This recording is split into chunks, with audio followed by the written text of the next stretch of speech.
అధికారిక ప్రకటన కోసం బ్రెజిల్ రాజధాని బ్రాసిలియాకు ప్రధాని మోదీ. ప్రధానికి ఘనంగా స్వాగతం పలికిన ప్రవాస భారతీయులు. బ్రెజిల్ అధ్యక్షుడు లూలాతో కీలక అంశాలపై చర్చలు జరపనున్న మోదీ.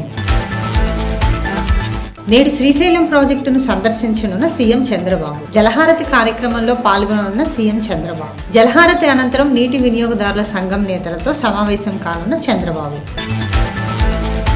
నెల్లూరులోని బారా షహీద్ దర్గాలో రొట్టెల పండుగలో పాల్గొన్న మంత్రి నారా లోకేష్. దర్గాలోని 12 మంది అమరవీరుల సమాధులపై చాదర్ సమర్పించి ప్రత్యేక ప్రార్థనలు. స్వర్ణాల చెరువులో ఆరోగ్యం రొట్టెను స్వీకరించిన లోకేష్. రాష్ట్ర వ్యాప్తంగా జోరుగా సుపరిపాలనలో తొలి అడుగు కార్యక్రమం. ఇంటింటికి వెళ్లి ప్రజా సమస్యలు తెలుసుకుంటున్న కూటమి నేతలు. ప్రభుత్వ పథకాల లబ్ధిపై ప్రజల నుంచి నేరుగా అభిప్రాయ సేకరణ. అమెరికా మాజీ అధ్యక్షుడు డొనాల్డ్ ట్రంప్ ను నోబెల్ శాంతి బహుమతికి నామినేట్ చేస్తున్నట్లు ఇజ్రాయెల్ ప్రధానమంత్రి బెంజమిన్ నెతన్యాహు ప్రకటన.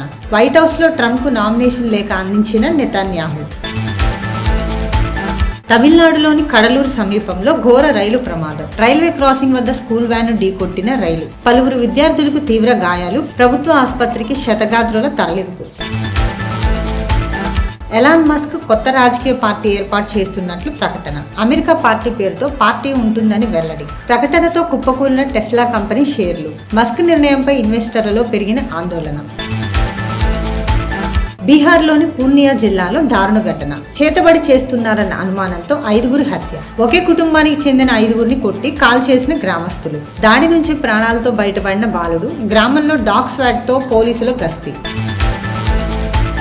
ఆగస్టు 1 నుంచి కొత్త టారిఫ్లు అమల్లోకి వస్తాయని ప్రకటించిన ట్రంప్. వాణిజ్య సంబంధాలు సమానంగా లేవని దేశాధినేతలకు లేఖలు. పలు దేశాలతో వాణిజ్య ఒప్పందాలపై చర్చలు జరుగుతున్నాయన్న యుఎస్.